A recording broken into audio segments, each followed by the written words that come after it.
Sa buhay, madalas nating hinahanap ang atensyon ng mundo. Gusto nating mapansin, maunawaan at mahalin sa paraan na gusto natin. Pero habang tumatagal, mapapansin mong kakaunti lang pala ang tunay na may pakialam. Hindi dahil masama ang mga tao, kundi dahil abala rin sila sa sarili nilang laban. Ang mundong ginagalawan natin ay hindi malamig. Ito ay walang pakialam. At doon nagsisimula ang unang sugat sa kaluluwa. Yung pakiramdam na parang wala kang halaga kahit anong gawin mo. Yung tahimik na gabi kung saan tinitingnan mo ang kisame at napapaisip ka, may nakakaintindi pa ba sa akin? Pero dito rin nagsisimula ang tunay na kapangyarihan. Dahil kapag natutunan mong tanggapin na walang obligasyon ang mundo na intindihin ka, doon mo mararamdaman ang bigat na unti-unting gumagaan. Hindi mo na kailangang magpanggap o magpaliwanag o maghabol ng pansin. Ang kailangan mo lang ay maging totoo. Totoo sa sarili, totoo sa paninindigan, totoo sa Diyos. Ang Stoics ay naniniwala, the world owes you nothing. And sa pananampalataya, itinuro rin ang tunay na kapayapaan ay hindi dumarating kapag nakamit mo ang simpatya ng tao, kundi kapag tinanggap mo ang kalooban ng Diyos. Kaya sa video na ito, pag-uusapan natin ang pinakamalakas na aral ng buhay na madalas ayaw nating marinig, na minsan kailangang tanggapin mong walang may pakialam. At sa pagtanggap na yon, nagsisimula ang pagbabago. Kaya kung handa ka ng marinig ang katotohanang magpapalaya sa iyo, manatili hanggang dulo. Dahil sa bawat minuto ng pagninilay na ito, may piraso ng kapayapaan na babago sa paraan mo ng pagtingin sa sarili at sa mundo. Ngayon, huminga ka ng malalim. Pakiramdaman mo ang katahimikan sa paligid mo at pakinggan mo ang mensahe, hindi para sa lahat kundi para sa iyo. The world isn't cold, it's indifferent. Hindi ito tungkol sa kabagsikan ng buhay, kundi sa likas nitong katahimikan.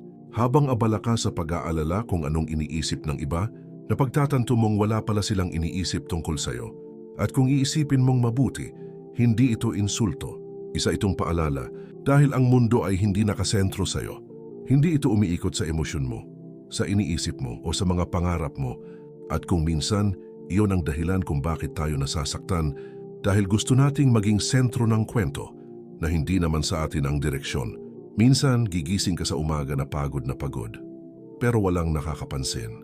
Walang nagtatanong kung okay ka pa ba. Walang nakakaintindi sa bigat ng dala mo. At sa mga sandaling yon, mapapatanong ka, bakit parang ako lang ang nagmamalasakit sa aking sarili? Pero sa Stoic na pananaw, yan mismo ang moment kung saan nagsisimula ang transformation. Kapag napagtanto mong walang may obligasyong alagaan ang emosyon mo, bigla mong mararamdaman ang kakaibang uri ng kalayaan. Hindi mo na kailangang habulin ang atensyon ng iba. Hindi mo na kailangang ipaliwanag ang bawat desisyon mo. You start to move quietly, with purpose. Ang mga Stoic tulad ni Marcus Aurelius ay madalas magpaalala sa sarili ng ganito. Soon you will have forgotten all things, and all things will have forgotten you. Hindi ito para mawalan ka ng pag-asa, kundi para matuto kang magpakumbaba, na kahit gaano ka kabuti, katalino o kasipag, lilipas din ang lahat. At kung ganon, bakit mo pa iintindihin kung anong iniisip ng iba tungkol sa'yo? Sa pananampalatay, tinuro rin ang parehong prinsipyo. Ang kabutihan ay dapat gawin ng tapat, hindi dahil gusto mong mapansin. Kapag ginawa mo ang tama para lamang sa papuri ng tao, madaling mawala ang lakas ng loob mo kapag hindi ka pinuri. Pero kapag ginawa mo ito para sa tama, para sa Diyos, nagiging kalmado ka kahit walang nakakakita. Ito ang kapangyarihan ng dalisay na intensyon. Kaya kapag naramdaman mong walang may pakialam, huwag kang masaktan agad. Tingnan mo ito bilang paalala na oras na para hanapin mo ang sarili mo sa loob, hindi sa mata ng iba. Kapag tinanggap mong normal lang, na hindi ka laging maunawaan, hindi ka na matitinag kapag hindi ka pinansin. Hindi mo na kailangang patunayan ang sarili mo. Ang tahimik mong konsistensya ay sapat na ebidensya na lumalago ka. Subukan mong obserbahan ang mundo. Ang araw ay patuloy na sumisikat kahit walang pumupuri sa kanya. Ang dagat ay patuloy na dumadaloy kahit tinatalikuran ng mga tao. At ang mga bituin, patuloy na kumikislap kahit walang nakatingin. Wala silang reklamo. Tahimik silang gumaganap sa tungkulin nila dahil iyon ang likas nilang kalikasan. Ganon din tayo dapat. Hindi tayo narito para pansinin ng lahat. Narito tayo para gawin ang dapat kahit walang nakakakita. At doon nagsisimula ang tunay na kalayaan kapag natutunan mong hindi mo kailangang mapansin para magkaroon ng halaga. Kaya kapag naramdaman mong walang nakikinig, huwag kang tumigil. Kapag walang sumusuporta, huwag kang huminto. Ang katahimikan ng mundo ay hindi parusa. Ito ay paanyaya. Paanyayang hanapin mo ang boses mo sa loob at huwag mong hayaang mamatay iyon sa ingay ng labas. At sa oras na matanggap mo ito, magugulat ka. Biglang gumagaan ang lahat. Biglang nagiging malinaw kung sino ka at kung saan ka dapat magpunta. Dahil kapag hindi mo na hinahanap ang malasakit ng mundo, natatagpuan mo ang direksyon ng kaluluwa mo. Kapag hindi tayo napapansin, parang may kulang, parang walang saysay ang pagod o ang ginawa natin. At dahil doon, hinahanap natin ang pansin ng iba, likes, validation, approval, kahit simpleng napansin nila ako. Pero sa katotohanan, ang ganitong pagnanais ay isang bitag, isang ilusyon na unti-unting sumisira sa loob natin. The Stoics called it the theater of life. Ang mundo daw ay parang entablado at lahat tayo ay umaarte. Ang problema, masyado tayong nalululong sa papel natin hanggang nakalimutan nating hindi naman talaga totoo ang eksenang ito. Hindi mo kailangang i-please ang audience na laging nagbabago ng panlasa. Ang totoo, karamihan ng mga taong sinusubukan nating pasayahin hindi man lang nag-iisip tungkol sa atin. Hindi nila iniisip ang mga mali natin. Hindi nila binabalikan ang sinabi natin. At kung tutuusin, sila man ay abala rin sa pag-aalala kung ano ang iniisip ng iba tungkol sa kanila. Pare-pareho tayong nahulog sa parehong ilusyon na kailangan nating mapansin para magkaroon ng halaga. Pero sa Stoic philosophy, ang tunay na halaga ay hindi nakikita ng mata. Ito ay nakaugat sa kung paano ka mamuhay kahit walang nakakakita. Kapag tahimik mong ginagawa ang tama, iyon ang tunay na dignidad. Hindi mo kailangang ipaliwanag ang intensyon mo. Kailangan mo lang panindigan ang prinsipyo mo. Kapag ang dahilan ng kilos mo ay para lamang mapansin, madali kang mapagod. Madali kang mawalan ng gana kapag walang tumingin. At sa oras na mawalan ka ng audience, mawawala rin ang direksyon mo. Pero kapag ginagawa mo ang isang bagay dahil ito ay tama, kahit walang pumalakpak, tuloy ka lang. Dahil alam mong may mas malalim na dahilan. Sa pananampalataya, ito ang tinatawag na pakitang tao, ang paggawa ng mabuti para mapansin. Isang babala na kahit mabuting gawa, kung hindi tapat ang puso, walang saysay sa harap ng Diyos. Kaya ang tunay na kalayaan ay nagsisimula kapag hindi mo na hinahangad ang pansin ng mga tao, kundi ang kasiyahan ng maylalang. Subukan mong obserbahan ang sarili mo. Gaano kadalas kang nagpo-post, nagsasalita o kumikilos dahil gusto mong mapansin, hindi dahil gusto mong makatulong? At ilang beses ka nang nasaktan dahil hindi ka binigyan ng atensyon na inaasahan mo. Yan ang lason ng ilusyon. Kapag nasasanay kang ginagabayan ng reaksyon ng iba, unti-unti mong nakakalimutan kung sino ka talaga.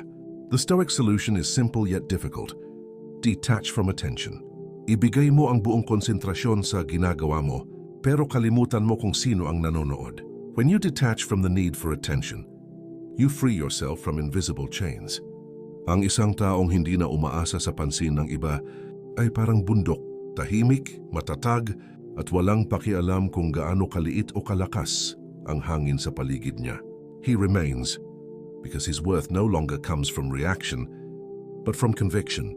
At kung titingnan mong mabuti, ang pinaka-successful na tao ay hindi yung laging napapansin. Sila yung tuloy-tuloy lang sa paggawa ng tama kahit walang nakakakita. Sila yung hindi natitinag sa silence kasi alam nilang ang katahimikan ay hindi kawalan, kundi senyales ng focus. Kaya kung nararamdaman mong parang walang pumapansin sa'yo, huwag kang manghina. Baka yun na nga ang pagkakataon para ipakita sa sarili mo na kaya mong magpatuloy kahit walang palakpak.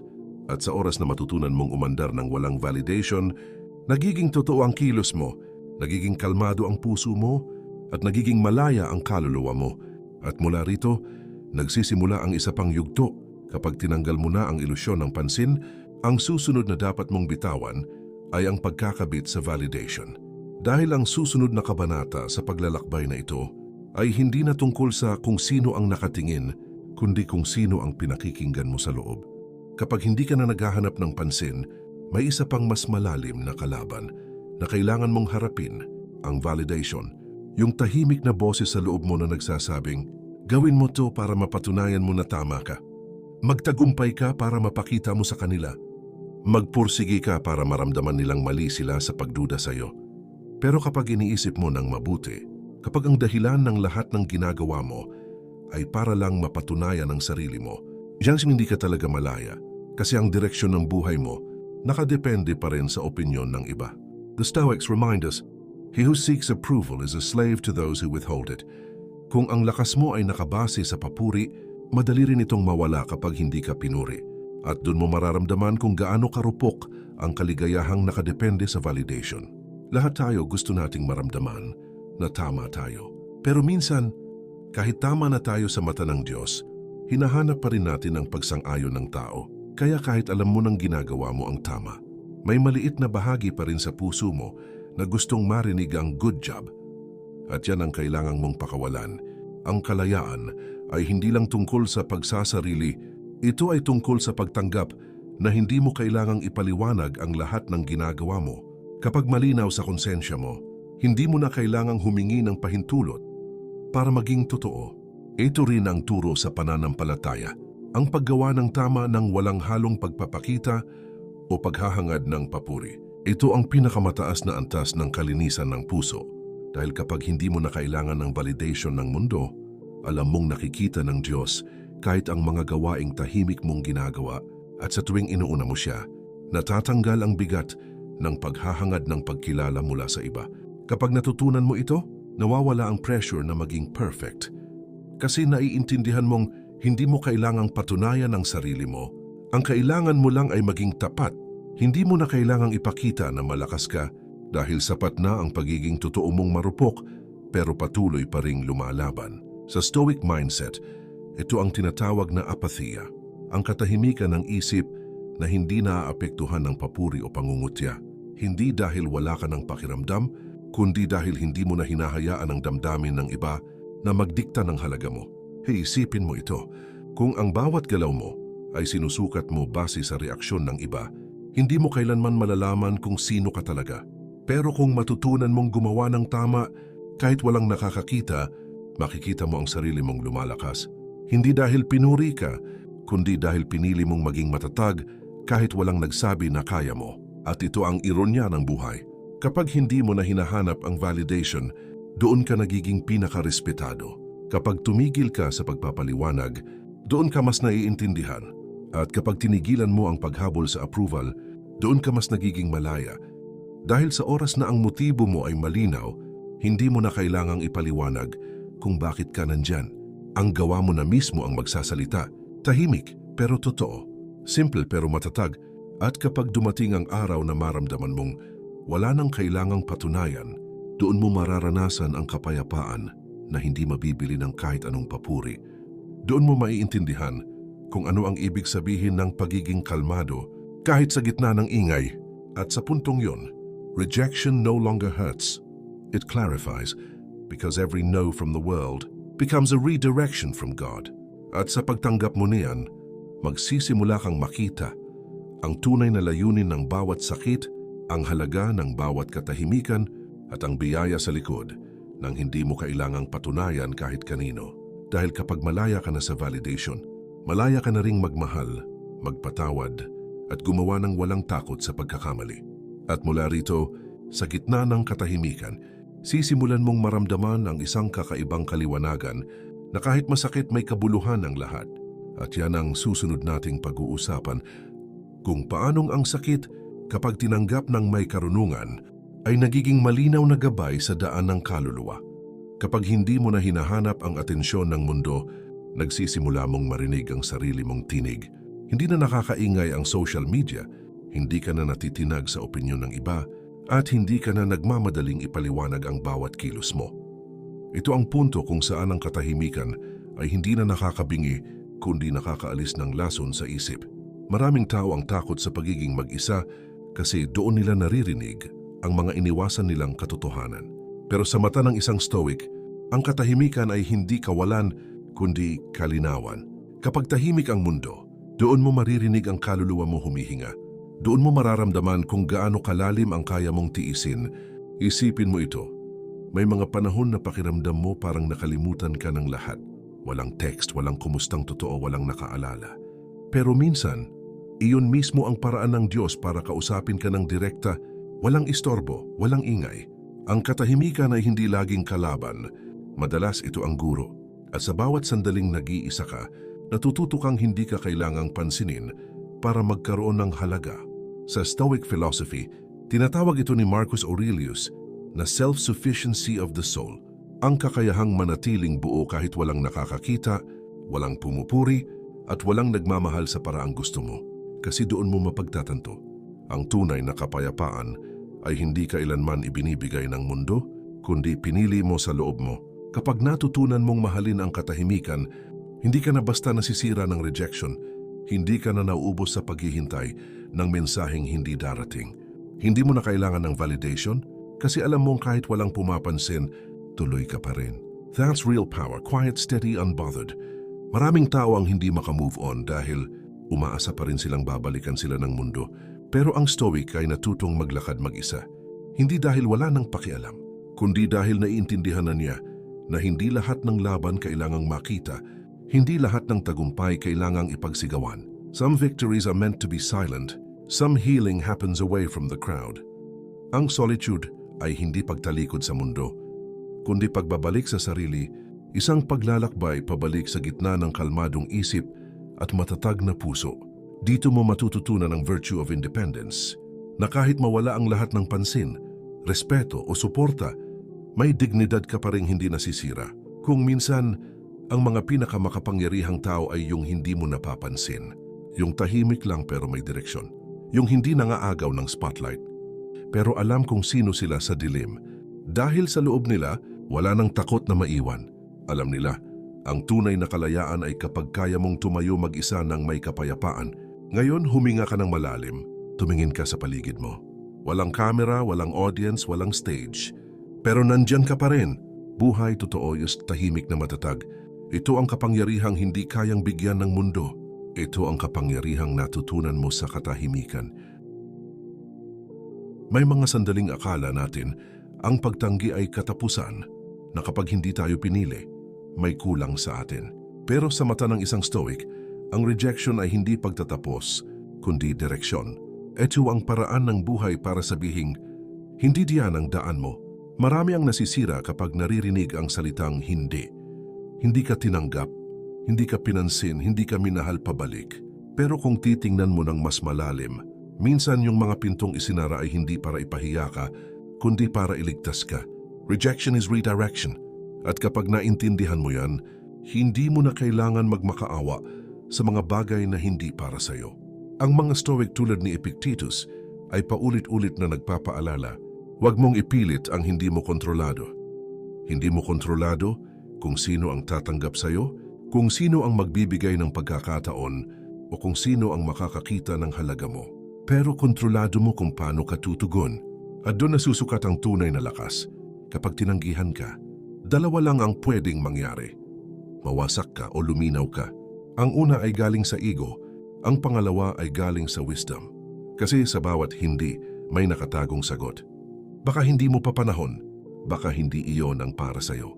O baka tinuturuan ka lang ng Diyos na huwag mong hanapin ang halaga mo sa mata ng tao. Sa pananampalataya may aral na halos kapareho. What is meant for you will never miss you. And what misses you was never meant for you. Ito ang kalmadong pananampalataya na tinuturo rin ng Stoicism na ang mga bagay na para sa'yo ay darating sa tamang oras at ang mga hindi para sa'yo ay aalis ng may dahilan. Kapag tinanggap mo yan, hindi mo na kailangang pilitin ang buhay. Isipin mo kung ilang beses kang nasaktan dahil gusto mong ipilit ang mga bagay na ayaw na sa'yo. Mga relasyon, trabaho, oportunidad o pangarap na hindi na nagbibigay katahimikan. Hinabol mo kasi gusto mong patunayan ang sarili mo. Pero habang mas pinipilit mo, mas nawawala ka hanggang sa mapagod ka at mapagtanto na minsan ang pinakamagandang o ay nagsisimula sa pagtanggap ng hindi. Kapag tinanggihan ka ng mundo, huwag mong isipin na wala kang halaga. Baka kailangan mo lang linisin ang daan para sa mga mas tamang pagkakataon. Kapag may umalis, baka kailangan mong matutong tumingin sa mga naiwan, mga bagay na tahimik pero totoo. Kapayapaan, kalusugan, pananampalataya, ito ang mga bagay na hindi nawawala kahit anong rejection ang dumating. Ang Stoic ay hindi umaasa sa applause o recognition kasi alam niya lahat ng iyon ay pansamantala. Ang gusto niya ay malinaw na isip, matatag na puso, at direksyong hindi nakadepende sa damdamin ng iba. Dahil sa dulo, hindi mahalaga kung sino ang tumanggi. Ang mahalaga, hindi mo tinanggihan ang sarili mong kakayahang magpatuloy. Kaya kung naramdaman mong pinagsarhan ka ng pinto, huwag kang magmadaling kumatok ulit. Umupo ka muna. Huminga, pakinggan mo ang katahimikan. Baka doon mo marinig ang tawag ng mas tamang daan. Baka doon mo makita na hindi mo kailangang mapansin, kailangan mo lang maging malinaw. Ang rejection ay hindi sugat na dapat itago. Ito ay salamin na dapat tingnan kasi sa bawat pagtanggi, may leksyon na naghihintay. At kapag natutunan mong tanggapin ang leksyon na iyon, ang bawat no ay nagiging hakbang papalapit sa mas matibay mong bersyon. Ang tunay na kalinawan ay dumarating hindi kapag tinanggap ka ng mundo, kundi kapag natutunan mong tanggapin ang sarili mo kahit walang sumasang-ayon. Doon nagsisimula ang kapayapaan. At doon mo rin makikita na ang mga pintong nagsara ay hindi humadlang kundi nagligtas. Kapag nawala na ang pangangailangan mong mapansin, may kakaibang katahimikan na dumarating. Parang biglang gumaan ang mundo. Hindi dahil nagbago ito, kundi dahil binitawan mo na ang bigat ng pagnanais na patunayan ang sarili mo. Ito ang kalayaan na hindi kayang bilhin. Ang kalayaan sa opinyon ng iba. Sa Stoic philosophy, sinasabi ni Seneca, "He who seeks approval of others is a slave." Isang alipin ng papuri, isang bihag ng tingin ng mundo. At hindi mo mapapansin kung gaano kabigat iyon hanggang sa simulan mong bitawan. Kapag ginawa mo ang tama at hindi mo kailangan ipagsigawan, kapag nanahimik ka at hindi mo kailangan ipaliwanag ang bawat desisyon, doon mo mararamdaman ang tunay na kalayaan. Minsan iniisip natin, kailangan natin ng validation para maramdaman nating totoo. Kailangan ng likes, ng views, ng thank you, o kahit ng I'm proud of you. Pero kung iisipin mo, bawat paghabol natin sa mga salitang yan ay parang uminom ng tubig dagat. Habang mas umiinom ka, mas nauuhaw ka. Habang mas hinahanap mo ang papuri, mas nawawala ka sa tunay mong sentro.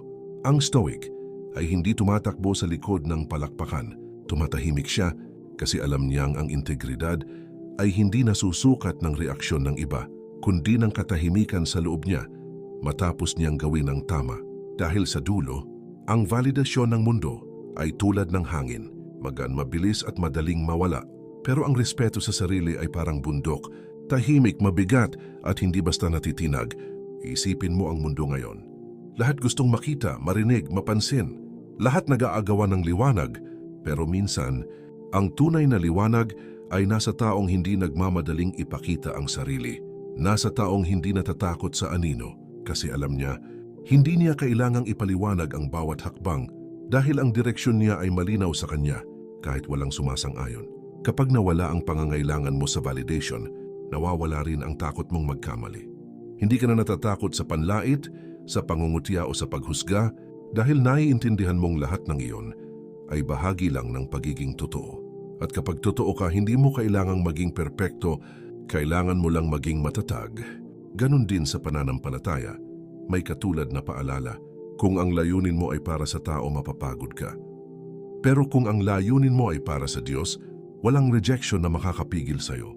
Ganon din ang Stoic mindset. Kapag ang hangarin mo ay ang tama, hindi na mahalaga kung sino ang naniniwala.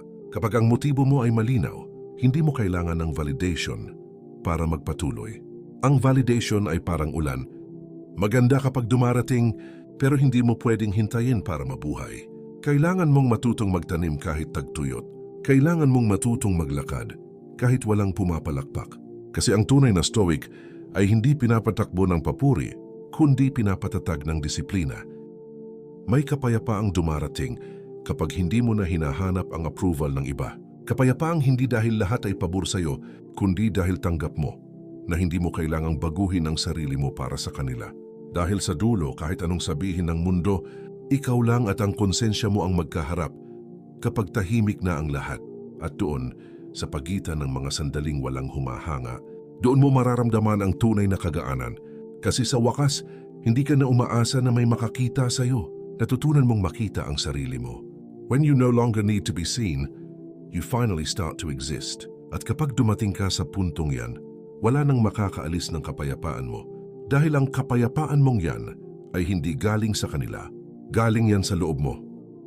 Dumarating ang punto sa buhay ng isang stoic kung saan wala nang makayanig sa kanya, hindi dahil naging manhid siya, kundi dahil natutunan niyang tanggapin ang lahat ng bagay ng may kapayapaan. Ito ang estado ng pagiging unshakable. Hindi dahil wala kang nararamdaman, kundi dahil marunong ka ng tumugon ng may karunungan. Ang mundong ginagalawan natin ay puno ng kaguluhan. Minsan itataas ka, minsan ibabagsak, minsan ipagmamalaki ka, minsan kakalimutan. Pero kapag tinanggap mo na walang utang ang mundo sa'yo, nagiging tahimik ang loob mo kahit maingay ang paligid. Hindi mo na hinahanap ang hustisya sa bawat pangyayari kasi naiintindihan mong hindi mo kontrolado ang lahat. Ang kontrolado mo lang ay ang sarili mong tugon. Gaya ng sinabi ni Marcus Aurelius, you have power over your mind, not outside events. Realize this and you will find strength. Ito ang ugat ng Stoicism. Hindi nito tinuturuan ang tao na tumakas sa sakit, kundi harapin ito ng may dignidad. Dahil sa bawat hamon, may pagkakataon kang patunayan kung sino ka talaga, hindi sa mata ng mundo, kundi sa mata ng sarili mong konsensya. Kapag dumating ang unos, hindi ka na nagtatago. Tumatayo ka, tahimik, matatag at malinaw. Alam mong kahit bumagsak ang lahat sa paligid, ang loob mo ay buo. Kasi hindi mo na binuo ang pundasyon mo sa mga papuri, sa mga relasyon o sa mga resulta, binuo mo ito sa prinsipyo. At ang prinsipyong nakaugat sa katotohanan ay hindi basta natitinag. Ang pagiging unshakable ay hindi pagiging bato, kundi pagiging malalim na ugat. Kahit hampasin ng bagyo, nakayuko ka lang saglit pero hindi ka bumibitaw. Kasi alam mong hindi mo kailangang labanan ng hangin. Kailangan mo lang manatiling nakatayo, ang ganap na pagtitiwala sa Diyos. Hindi ito ibig sabihin ng pagsuko, kundi pagtitiwala na pagkatapos mong gawin ang lahat ng makakaya mo, ang natitirang mangyayari ay may dahilan. Ito rin ang puso ng Stoicism, ang pagtanggap sa kung ano ang kaya mong baguhin at ang pagbitaw sa mga hindi mo kayang hawakan. Kapag narating mo yung puntong hindi mo na kailangan kontrolin ang lahat, biglang nagiging magaan ang bawat araw. Hindi mo na kinatatakutan ang pagkawala, hindi mo na iniiyakan ang pagtanggi, at hindi mo na pinipilit ang pag-unawa ng iba.